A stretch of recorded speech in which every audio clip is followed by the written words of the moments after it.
Vamos começar. Temos vários assuntos. Eu queria começar por um assunto aqui que eu acho que... E queria até finalizar com ele também. Que chama-se Pablo Marçal, Bolsonaro 2, tudo que está acontecendo, que está mexendo com a gente. É uma realidade nova que a gente está vivendo. Tem um vídeo aí, inclusive, que Bob mandou para a gente. Eu gostaria de pedir para a gente começar vendo e ouvindo esse vídeo.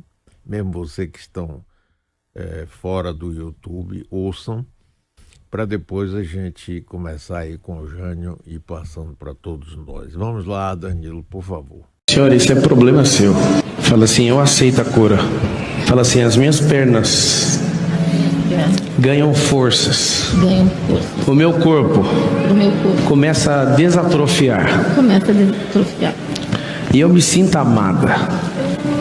Da ponta dos meus pés até a minha cabeça. E eu não dependo se eu cair. Eu não me importo. Eu quero é dançar com Jesus. Eu quero as minhas pernas reestruturadas. Nós cremos que eu vou levantar e andar. Eu nunca mais vou parar. Respira fundo. Abre o sorriso. Vamos? Só vai. O Senhor é com você. Levanta. Calma. Meu Deus. Me dá a mão. Que situação louca, né? Coloca seu pé no chão e dá a mão. A pessoa não ter controle sobre a sua própria... Olha pra mim. Meu Deus. Todas as coisas são feitas novas agora. Não é no esforço, não. É na força dele. Relaxa. Vai. Levanta. Levanta. Força agora nesses nervos. Em nome de Jesus. Tira esse estado de curiosidade e concentra na poderosa, manifesta a glória dele. Em nome de Jesus. Toma o seu lugar. Caramba. Toma. Estruturas começam a voltar. Essa atrofia sai agora. Em nome de Jesus.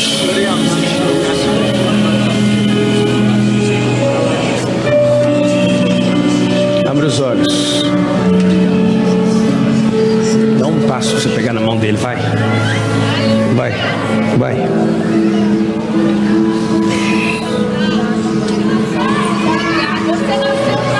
Solta.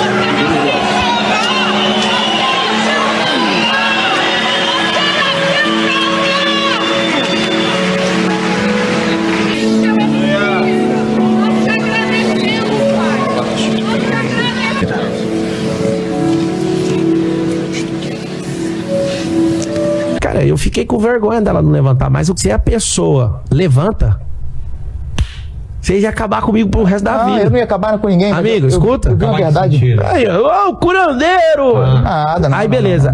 E tinha assim, ó, tinha 16 mil pagantes lá dentro e tinha 55 mil pessoas online naquela hora. Cara, se essa mulher anda, eu tava ferrado.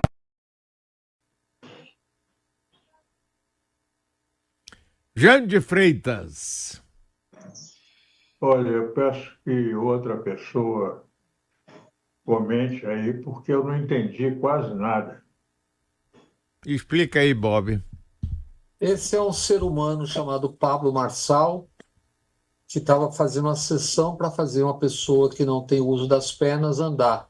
Como, obviamente, a farsa não funcionou, ele, num outro programa de televisão, de YouTube, depois, disse o seguinte: se essa mulher anda, eu estava ferrado, porque iam dizer que eu era curandeiro. Esse é o candidato a prefeito na maior metrópole da América Latina, Pablo Marçal. Faz isso costumeiramente, é assim que ele ganha vida. E diz, aqui tem 16 mil pagantes e 55 mil pessoas assistindo. Já que eu comecei, eu vou seguir em frente, tá, Mário? Siga. A eleição em São Paulo, mais do que mera constatação, é a normalização, quase a oficialização do PCC, primeiro comando da capital, como um poderoso ator político. Na verdade, o partido PRTB é uma sublegenda do PCC por tudo que a gente está, por todas as informações que estão surgindo, e não apenas. E sendo São Paulo é a explicitação para o país inteiro e para fora também, onde também atua, qual é a dimensão do poder do PCC, que tem, já se estima, 40 mil membros, atua em 24 países e manda droga para 5 continentes. Dimensão já conhecida, percebida, etc, etc, etc, mas com tudo que a gente está vendo e ouvindo nesses dias do PRTB, é impressionante que esse cidadão continue sendo candidato e já está empatado em primeiro lugar e, obviamente, tudo indica que isso aqui, essa corrida vai continuar e teremos logo adiante.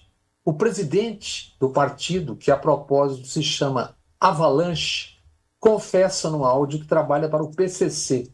Antes de eu voltar ao tema, ouçamos um pequeno trecho do Avalanche que o Danilo, ele fala sobre suas relações com o PCC e com o certo Piauí. O Danilo tem isso aí no ponto. Não é nada, não. Sou o André. A turma não sei se vai te contar aí. Esse é o meu trabalho. Entendeu? Então, o próximo agora a gente vai botar ficar acima dele, depois de março. Esse é o meu... É o seu dia a dia. É o meu dia a dia. Entendeu? Como que é o que estava na frente nossa ali? Como chama? O que você falou que conhecia? É o Marcos. Mas eu não... Assim, não, é até bom você falar que conhece, porque... Eu não... Assim, eu sei que eu conheço ele, mas eu não... Não tem um Piauí? Ele nosso, chefão lá? Eu tô meio... Eu tô... Tipo assim, sabe? Jogar... Tem o chefe do PCC que tá solto? Ele é a voz abaixo. Isso é a conversa do Pablo Marçal com a Avalanche, que é o presidente do PRTB, onde o cara diz que ele soltou o cara do PCC e ele é o cara que conversa com o Piauí, que é o cara abaixo. Esse mesmo Pablo Marçal tem negócios com Renato Cariani, que é aquele bombadão que já é réu por tráfico de drogas e lavagem de dinheiro. Réu acusado de vender mais de 12 toneladas de produtos usados na produção de cocaína e crack para o tráfico. Parênteses, para a gente não se esquecer. Estados Unidos fez a guerra às drogas, etc., tudo aquilo, bilhões de dólares na América Latina, e hoje o Brasil virou um corredor de transporte de drogas. Volto sobre Cariani. O PM, esse Cariani, Pablo Marçal, candidato a prefeito, sobre o Cariani diz: ele é um homem honrado, gosto dele, mudou a minha vida. O Cariani é réu ligado ao tráfico de drogas. Nas entrevistas essa semana à TV Globo, Globo News e CNN, quando perguntado sobre esses fatos todos, o que o Pablo Marçal faz? Ao contrário de antes, ele já não nega. O que ele busca é uma distância disso tudo. Assume, mas fala, não, era um jovem, era um garoto, e por aí vai. Mas não era um garoto, isso é de agora.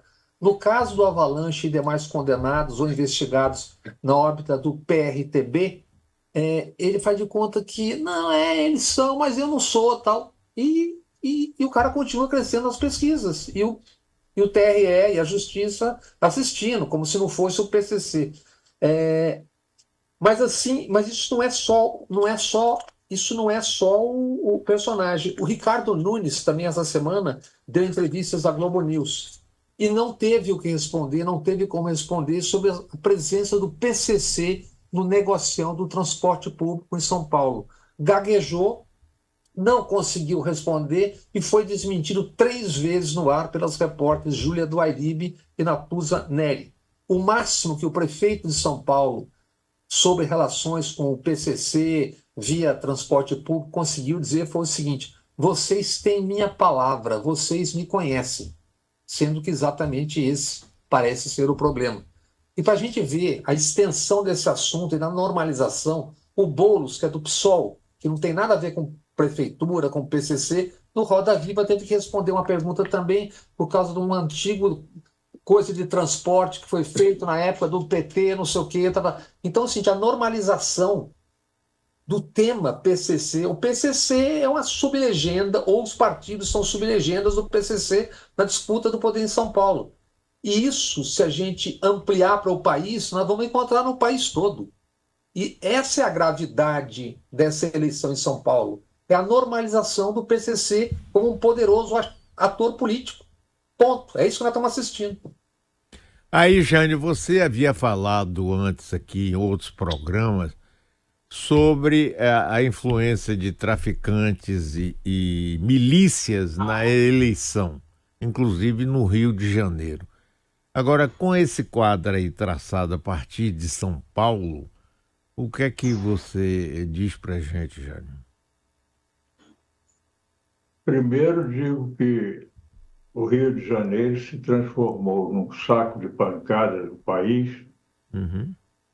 e é onde tudo de ruim acontece. É fácil acusar, não são poucos a defender o Rio, quando aparecem esses poucos, mas a realidade é a mesma no país todo, não é? O Rio de Janeiro não é exceção. Então, o que acontece em São Paulo não pode ser surpreendente, pelo menos para os próprios paulistas. Pouco se fala, é próprio da mídia brasileira ter muito cuidado em relação a São Paulo. Reparem que jogador de São Paulo raramente é criticado com ênfase.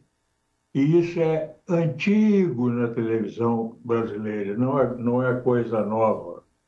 Acontecem em São Paulo as mesmas coisas que acontecem nos outros estados. Também se pode inverter. Acontece nos outros estados as mesmas coisas que acontecem em São Paulo.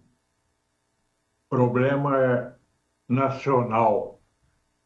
Apenas em algumas coisas São Paulo realmente exagera,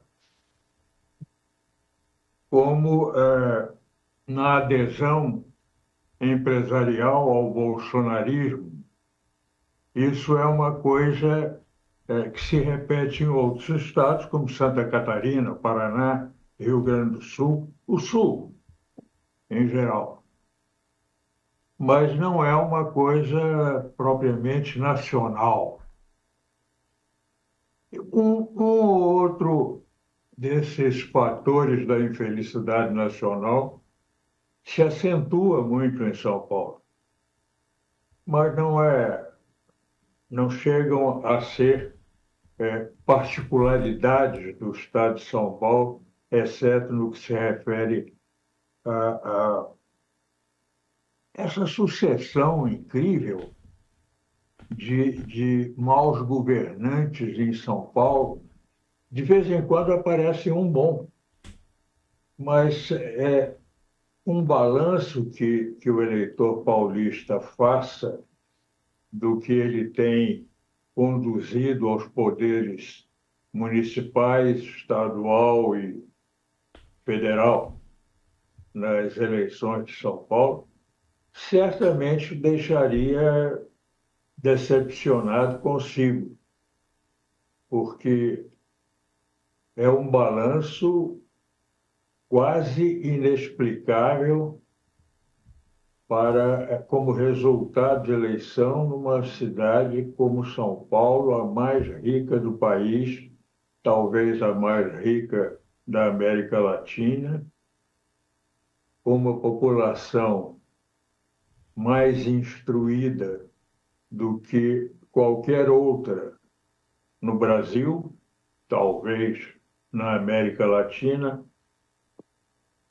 e essa sucessão incrível de problemas eleitorais, de resultados eleitorais negativos, problemáticos, e nenhuma perspectiva de melhora. De que vale, então, essa qualidade toda que São Paulo tem? Essa dinheirama toda que São Paulo tem? Essas universidades poderosas que São Paulo tem? De que vale isso? De nada para o eleitor? De repente, é essa cidade riquíssima, essa cidade que o Brasil inteiro ajudou a enriquecer, ajuda a continuar enriquecendo,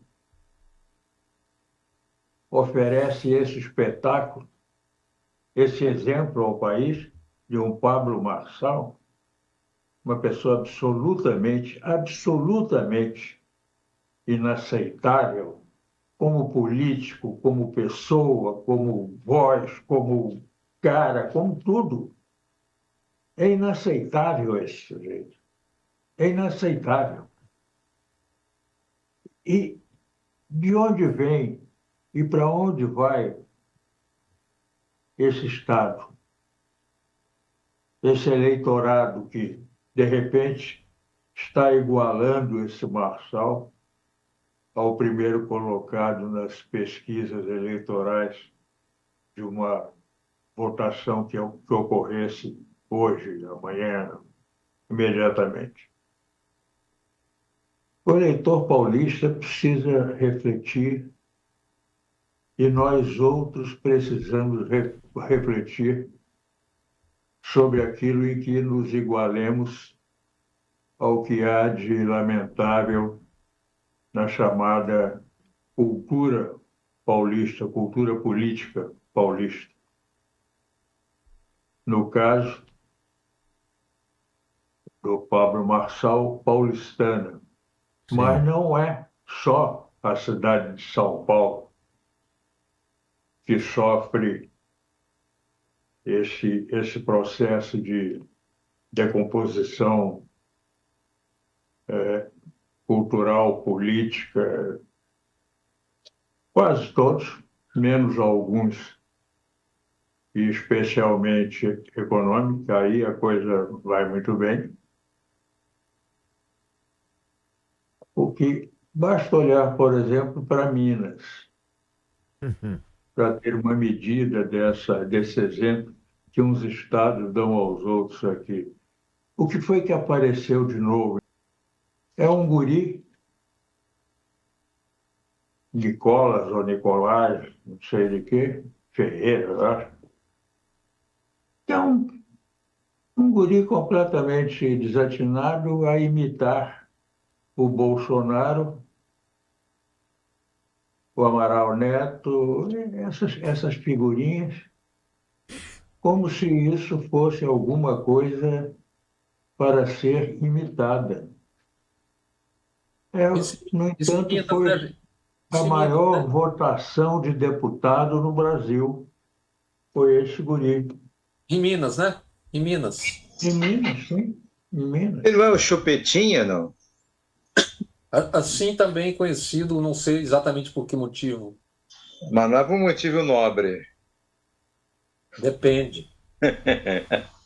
Sim, Sérgio Augusto, da observação sua, esse processo, para mim, mostra não sei, um tipo de decadência, assim, como se, sabe, a gente fosse destruindo, ver a destruição da política, da vida, porque isso representa muito mais do que tem Bolsonaro, agora esse cidadão, tem esse Chupetinha e vários outros espalhados por aí.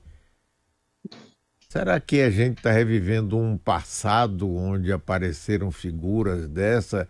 Tem gente que diz que... O Steve Bannon disse que daqui a algum tempo vão dizer assim, estamos com saudade de Donald Trump, achando que também no mundo e nos Estados Unidos vai ocorrer coisa dessa natureza. O que você acha disso aí, Sérgio? Eu acho que infelizmente o Steve Bannon tem razão, porque volta e meia eu me vejo reclamando, mas até o Carlos Lacerda está fazendo falta no Brasil, em termos de oratória, de comportamento, de esperteza política, até no bom sentido, que eu não vejo nos políticos de hoje. Eu acho um baixo nível. E Chupetinha, eu não me lembro de uma coisa comparável a Chupetinha. Pablo Casal tinha uns proto-Pablo Casal antigamente, né? Em programas religiosos e tal. Mas igual ao do Pablo Casal, ou eu nunca vi, porque eu me abstenho de ver esse tipo de programa. Eu fico horrorizado quando por acaso eu passo por uma televisão, por um canal que milagreiro, mas eu fico paralisado com isso. E eu não sei de como reverter, como é que isso pode, podemos superar essa fase de decadência que me parece absoluta essa altura. Olha, Sérgio, falando disso, e até para a gente concluir, pelo menos minha parte, essa coisa da o que é grave para mim é a corporificação do PCC como um partido político, porque ele está absolutamente presente em todos os dias, todas as campanhas. Esse é o assunto. E o candidato ser quem é, cercado por quem está cercado no PRTB, já seria grave. Mas vamos ver o tamanho da dimensão da dificuldade do que seria refundar a política no Brasil. Esse ano tem 6.600 candidatos militares ou oriundos de forças de segurança no Brasil. Militares tomando o poder por dentro. 2.000 deles nativa inscritos em partidos militares, como contou outro dia o Zé Roberto Toledo, o que é absolutamente contra a Constituição. As candidaturas religiosas a prefeito e vereador no Brasil cresceram 225% em 24 anos. Esse ano são 7.206 candidatos contra 2.215 candidatos no ano 2000. Majoritariamente neopentecostais germinando bancadas país afora. E aí eu lembro também nessa corrida dupla que a toda hora temos imagens de corporações, batalhões das PMs fardados dentro da Igreja Universal assistindo cultos. Então você tem uma conformação de poder se articulando, se rearticulando e avançando. Isso é inescapável. E quando você tem no centro da cidade de São Paulo, do debate político de São Paulo, o PCC, eu digo já não como partido, o PRDB soa a sublegenda do PCC. Então, esse é o tamanho da gravidade disso. E nós estamos sempre atrasados, Mário, porque todo mundo vê, todo mundo sabe, e a providência, aspas, jurídica, legal, vai ser tomada depois, daqui a pouco. Como orçamento secreto. 5 anos depois é que se começa a investigar um orçamento secreto.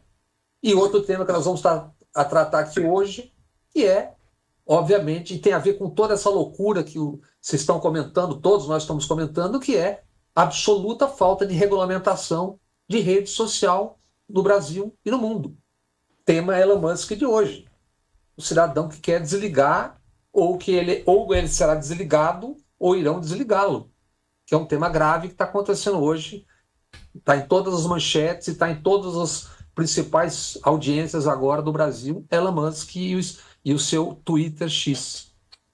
É uma coisa interessante, eu conversando com a pessoa, ele me disse assim, esse Marçal comete crimes digitais e a nossa justiça ainda é analógica, portanto não tem condições, nem meios, nem vontade de tomar o mínimo de providências para compor um pouco de decência ou responsabilizar ele pelo que ele fala impunemente, que um é cheirador de cocaína, que fulano é isso e aquilo, e vai ficando tudo por isso mesmo, no mesmo lugar, e todos nós caminhando para o frigorífico, né, para cortar nossas cabeças. Eu não sei, esse e tem um efeito gás paralisante, né? Que você fica inibido de tocar, mesmo para espinafrar esse curandeiro aí, o Pablo Marçal, achando que nós estamos fazendo propaganda involuntária para ele. Mas é preciso ir na contramão e dizer, por isso que a gente tem que mostrar, dizendo, um ser humano que trata uma pessoa daquela forma e diz o que diz depois num programa de rádio, e esse confronto, é tudo uma coisa só. Esse confronto hoje, está nas páginas, entre o Moraes, que mandou agora há pouco, que a Starlink, que é aquela empresa de satélites do Elon Musk, ele mandou bloquear contas para pagar as multas que o Elon Musk está devendo por conta das punições que está recebendo no Brasil por conta do Twitter. E tem o Danilo tem aí também o que o Elon Musk acabou de publicar no X dele, no Twitter. Olha o que ele acabou de publicar. Elon Musk compara Alexandre mais a vilões de Star Wars e Harry Potter após ameaça de tirar X do ar. Daqui a pouco...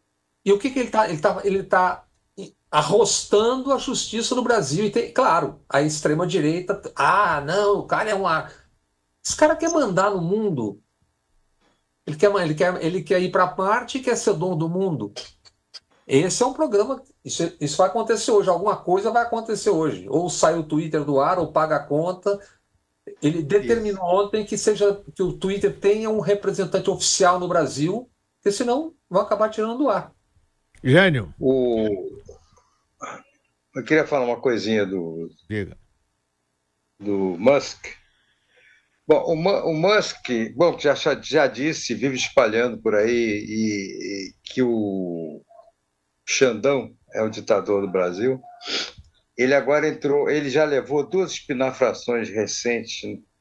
Uma do presidente da Fundação Heinrich Böll, que é uma fundação importante na Alemanha, porque Böll foi, inclusive, Prêmio Nobel de Literatura em 1972. E há dias ele levou uma espinafração da presidente da Fundação George Orwell, que é o autor de 1984, porque o Musk tem uma fixação no Orwell e ele deforma as ideias do Orwell, que sempre foi um sujeito que combateu, se dedicou a sua vida a combater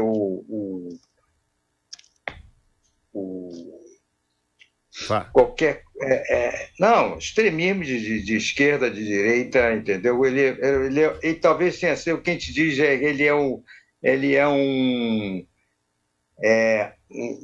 fundamentalista da tirania.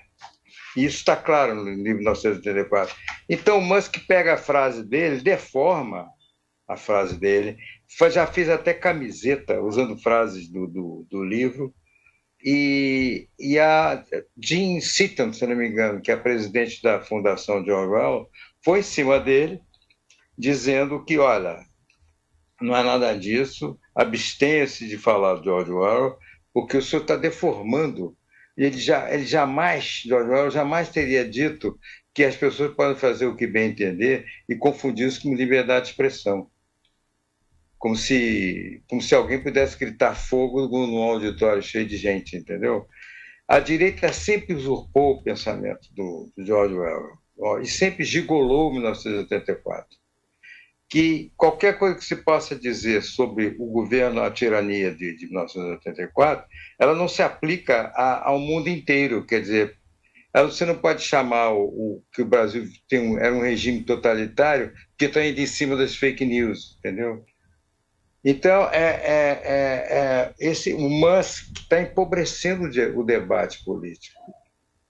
E essa compra dele do Twitter, que virou X, ou Twitter, como eu prefiro chamar, ele está usando aquilo como uma máquina de propaganda para todos os líderes de extrema-direita no mundo.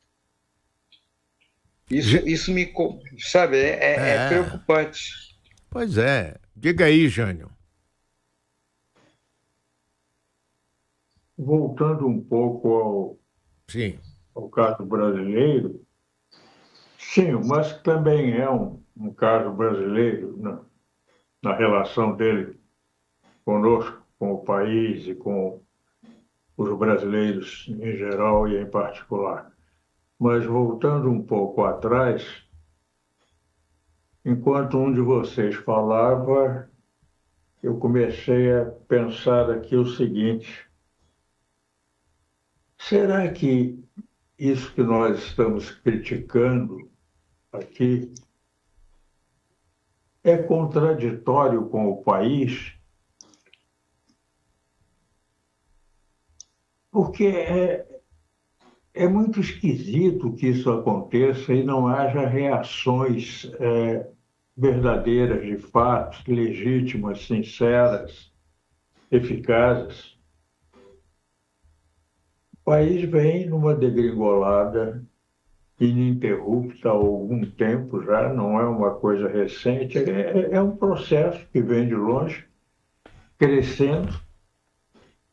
A proporção em que vai abrangendo mais fatores vai ficando mais evidente, mas nem por isso provocando mais reação. Afinal de contas, a internet hoje, as chamadas redes, as redes proporcionam à população, ou à grande parte da população, a oportunidade de reagir a isso. Não só pelo protesto, mas também pela recusa a praticar essas coisas que se configuram, ou que configuram a decomposição brasileira. Mas as redes não servem a isso, não são usadas para isso. Essa população insatisfeita contra o regime, contra seja lá o que for, contra tudo, não reage a nada. A nada. Essa história, reage e tal, votando a votação no Bolsonaro é uma reação. Ao contrário, é adesão à decomposição. Inclusive a própria decomposição dela, população, que não ganhou absolutamente nada durante o governo Bolsonaro, ou ganhou 600, 700 mil cadáveres a serem enterrados, mas está aí, fazendo marchas, cantando o hino nacional, carregando bandeira nacional. Rezando para pneu, né? Pró-Bolsonaro. Então não é uma reação, é uma adesão à decomposição. Exatamente. E Jânio, daí a necessidade da regulamentação, porque isso não é só no Brasil, porque você tem a ditadura do algoritmo, a ditadura da audiência, as pessoas são capturadas em tribos. A tribo tal recebe material tal, a tribo tal, e isso se reproduz. As pessoas não têm a noção do todo. A internet, que deveria ser uma coisa do todo, na verdade, é uma coisa de organização de tribos e guetos, que ficam nos seus guetos, nas suas tribos, ampliando uma... Por isso que o Marçal usa, e usa tanto. O que ele fez essa semana, por exemplo? Ele pegou um candidato que se chama Guilherme Boulos, mas com outro sobrenome, que por acaso é da coligação do Ricardo Nunes, e ficou jogando aquela coisa da cocaína, porque o cara tinha uma passagem por tráfico. Mas até você desmentir isso já rodou aos milhões. Aonde? No Twitter, nas redes que não tem controle algum. Controle que eu digo não é censura, é controle, regulamentação. Que sim, pode, mas que não Bob, acontece o seguinte, rapaz, daqui a poucos dias nós vamos ter essa eleição. E não tem regulamentação que vai entrar em vigor agora. Claro, e nós vamos Por ter isso que tá assim. Nós vamos ter que mergulhar mais uma vez na cidade mais importante, mais rica. Jânio deu uma definição que eu achei fantástica. A cidade que todos nós ajudamos a enriquecer, que culturalmente, etc, etc, etc. Nós vamos ver isso começar a desabar a partir de lá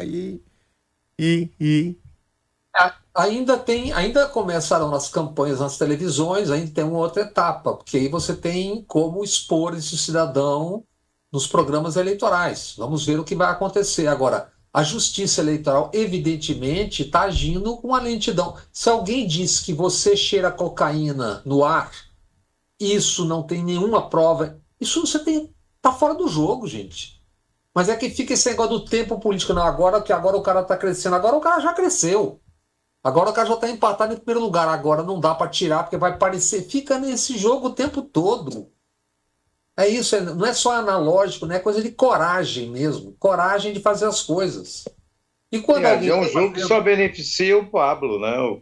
É claro.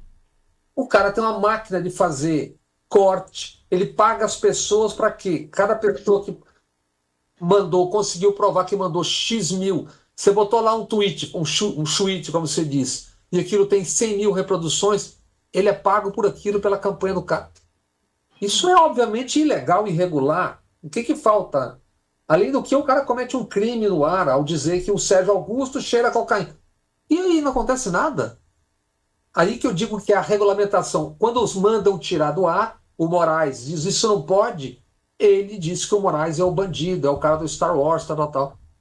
E claro, a extrema-direita se alia a eles porque interessa jogar o jogo de qualquer maneira.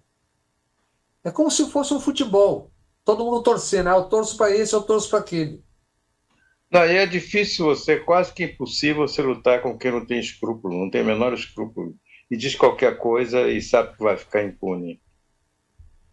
Que é o caso dele, né? É o Mas caso aqui quê? enfrentar, né? É o caso do Pablo. Falta de escrúpulo, ele não tem escrúpulo nenhum. Então diz qualquer coisa. E nada acontece. Sim, mas mas nós tem vamos que- ter eleições daqui a quantos dias? Poucos dias. E se ele vencer? Se ele vencer, significa o seguinte: o partido que tem óbvias, evidentes, claríssimas ligações com o PCC, ou melhor, que é uma sublegenda do PCC, terá chegado ao poder na maior metrópole da América Latina, na principal ou mais poderosa cidade do país.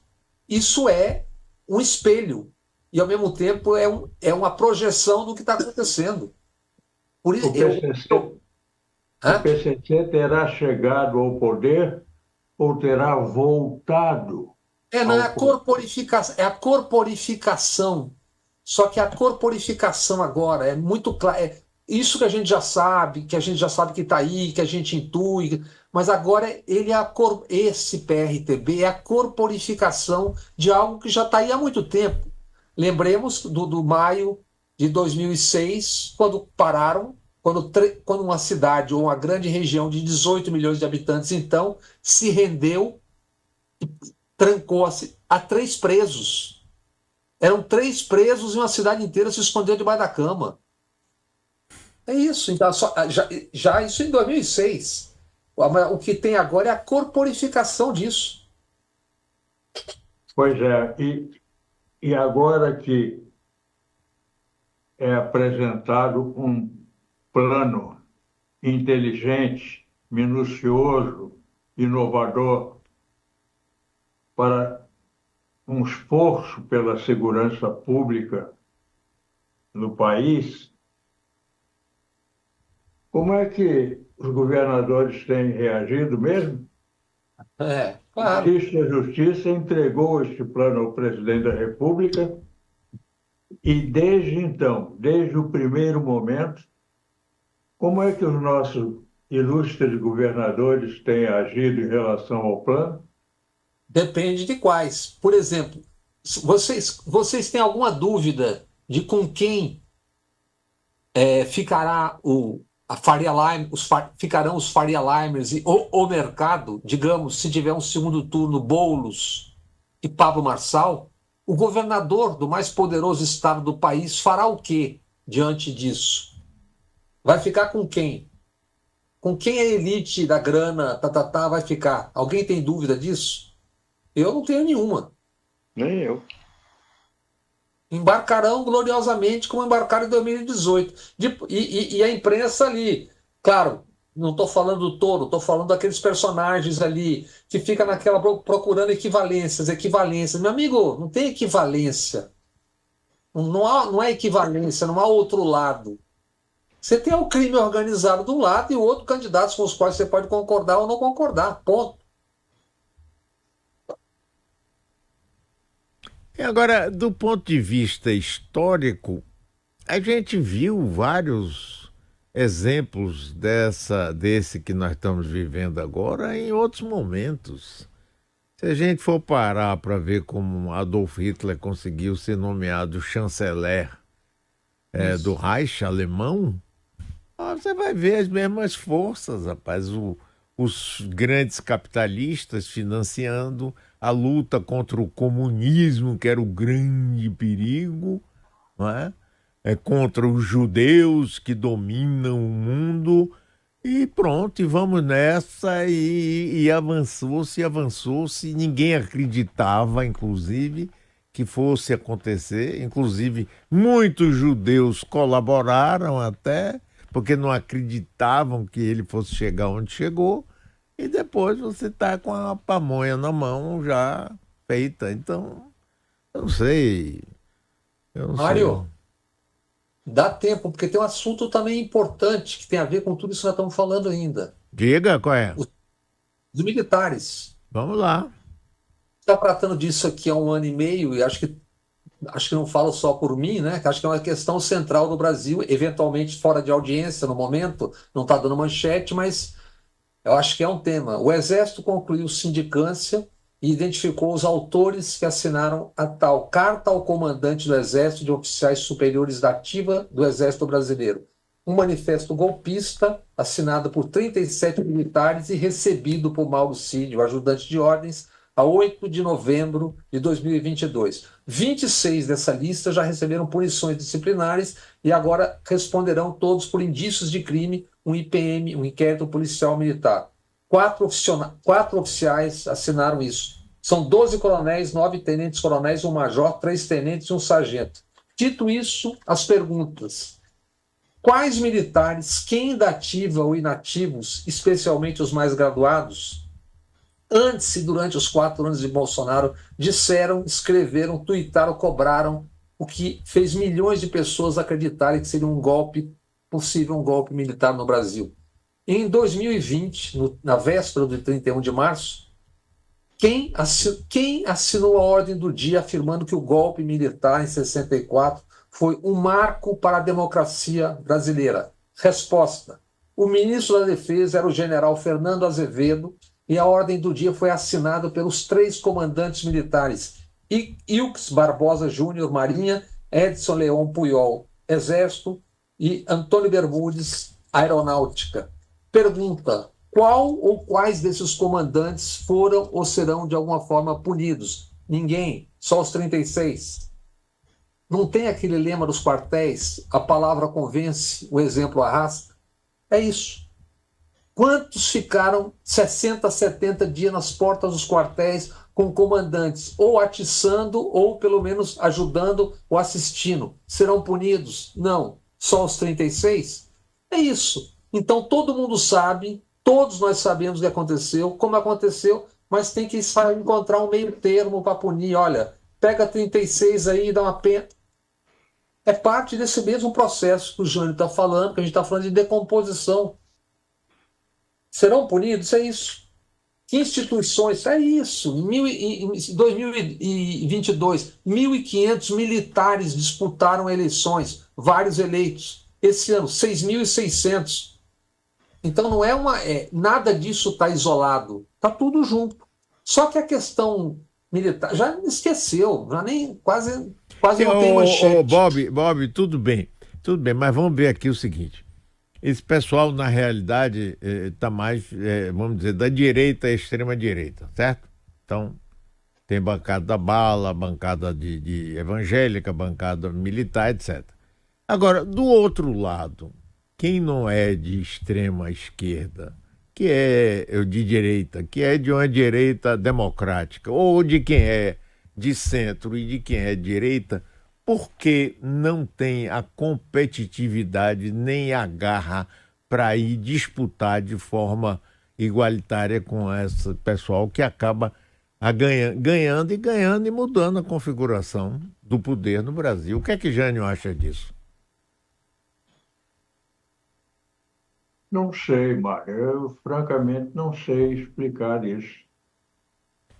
Eu acho que há uma tal quantidade de causas, né, se combinam, se interligam, que é difícil a gente formar um quadro compreensível e satisfatório.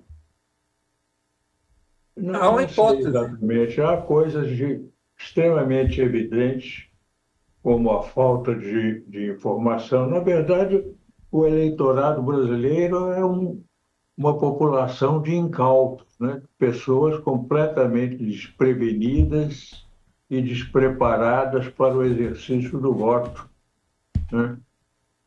Mesmo nas classes e nos segmentos sociais com um nível de formação cultural, de conhecimento mais alto, de informação imediata também mais alto. O Bolsonaro, por exemplo, e a sua curriola, eles foram muito bem aceitos, eles foram apoiados, o dinheiro de que eles dispunham e dispõem e continuarão dispondo para serem o que são, para fazerem o que fazem, e vem dessa categoria social mais alta. Não são os pobres que dão esse dinheiro, não são os apenas remediados que dão esse dinheiro. Não é a classe trabalhadora que contribui para isso. É o que equivocadamente chamam de elite, que não é elite de coisa nenhuma. Eu sei de muito granfino que vota e até hoje defende Bolsonaro. Que sempre me deixa espantado, mas não surpreso. Mas o mais visível disso tudo é a ascensão, ao mesmo tempo, das chamadas Big Techs, sem regulamentação alguma, e a extrema-direita que nasce exatamente sabendo usar isso. Isso foi no Brexit, isso foi no Trump, isso foi no Bolsonaro. Para mim, é solar o meio pelo qual ambos se beneficiam, se retroalimentam. Um faz disso um negócio, são os donos da opinião pública e de negócios do mundo, são as empresas mais poderosas do mundo. E disso nasce uma conformação política que se alimenta disso e retroalimenta.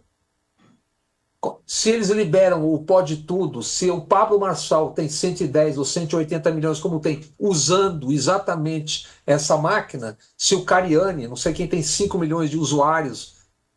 Então tem uma imbricação muito lógica aí entre esta linguagem digital pós-analógica e essa extrema-direita que surge, que engoliu a direita tradicional, em qualquer lugar, não só aqui, né? Eu acho que são muitos os fatores, mas para mim essa coligação é muito clara. E o discurso da direita dita democrática, ele é inconvincente, né? Ele não consegue, até porque não se arvora a fazer milagre, nem fazer ninguém andar. E então isso enfraquece muito o discurso conservador. Agora teremos, a partir de sexta-feira, o início do programa eleitoral gratuito, no rádio e na televisão. Eu tenho minhas dúvidas dos efeitos. Vamos ver. Eu tenho dúvida. Eu me lembro que eu entrevistei Alckmin na eleição que ele perdeu para Bolsonaro e perguntei a ele, olha, a sua pontuação é baixa e como é? Não. Vai começar o programa eleitoral e eu tenho o maior tempo de televisão, o Centrão apoiou ele, o pessoal dizia que tinha um latifúndio de tempo de televisão. Não adiantou nada. Então, eu não sei até que ponto, nessa eleição agora, televisão e rádio vai ajudar a mudar ou a influenciar esse quadro. Essa é uma tese analógica. Mas quem souber melhor usar o que está sendo feito na televisão e rádio e reagir com a maior rapidez e eficiência nas redes, que é onde as pessoas estão. É lá que a coisa vai ser decidida. Vai ter a televisão, tal, mas o aproveitar disso nas redes ou antecipar os programas nas redes, é ali que vai se dar a batalha. Sim, aí eu lhe pergunto, quem é que é mais habilitado a usar isso? Por hora, quem está usando exatamente, o que explica a ascensão é exatamente isso. E o que explica a irritação desse cidadão candidato a dono do mundo e de Marte, Elon Musk, com alguém dizendo, não, aqui você não vai fazer. Como não fez, por exemplo, eu esqueci de acrescentar, na Austrália, onde o primeiro-ministro há 2 meses deu um coice no Sr. Musk também. E aí, Jânio, você acha que a televisão e o rádio pode alterar alguma coisa? Sozinhos, não. Depende do discurso, né? Eu acho que uma pessoa que passa 5 minutos do Pablo Marçal com a retórica que ele usa, com aquela disfarçatez, né, tem um efeito muito maior do que outros candidatos com 2 horas de tempo em rádio e televisão. E você, Jânio, acha o quê? Olha, eu acho que tudo, no caso, depende do uso, Claro. né? Como seja, você lembra do Lula Paz e Amor, do Lulinha, do não sei o quê? Foi um sucesso incrível, né? Teve uma importância extrema na eleição do Lula, né? Até classe média, dada sempre a rejeitar o que seja progressismo, votou no Lula, né? Uma grande parte dessa classe média que vai da valsa votou no Lula. Foi efeito de uma campanha muito bem feita, utilizando muito bem, principalmente, a televisão, para esse paizão imenso aí e tal. É a televisão mesmo que funciona. A imprensa brasileira, imprensa propriamente dita, está há muito tempo que está aí aos trancos e barrancos, agora diminuindo o tamanho como uma grande novidade e tal. Está precisando economizar gasto no papel porque não tem mais dinheiro. É tão mal conduzida que tem que reduzir custo e tal, e faz isso com a maior incompetência. Então, o que resta é a televisão, porque comícios como antigamente e tal eram feitos antes dessa utilização da televisão, não tem mais sentido, né? Havendo televisão. Eu acho que não tem nem mais jingles. Você lembra dos jingles? Lembro. Tem, Acho que agora tem, não tem mais tem, jingles ainda que tem, mas permaneceram. tem, mas ninguém lembra, porque Jingle inclusive foi a qualidade de fundamental. todos são péssimas. Era a telona, Mário, agora vai ser aqui, ó, na telinha. É, É a, pois te- é. a televisão é a telona, mas é na telinha. A televisão Sim, transporta para a telinha é onde vai se dar o jogo. mas Você se vê vê o que não é seguinte, eles vão pegar, todos os candidatos vão que pegar diminuiu, né? muito Não, o, o, exatamente. o que Proporcional. saiu nas redes sociais e botar na televisão com corte exatamente. Vamos ver. Bom, infelizmente chegamos ao final Então, deste volte a programa. ter a importância que teve na primeira eleição do Lula, por exemplo. Sim, Não acredito nisso, a menos que saia aí um programa inteligente, muito bem feito e tal, o que não pinta por aqui há muito tempo. é verdade.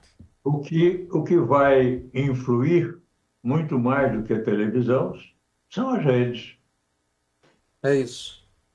É as isso. perigosas e inconfiáveis redes Redes que antissociais. expõem o caráter brasileiro.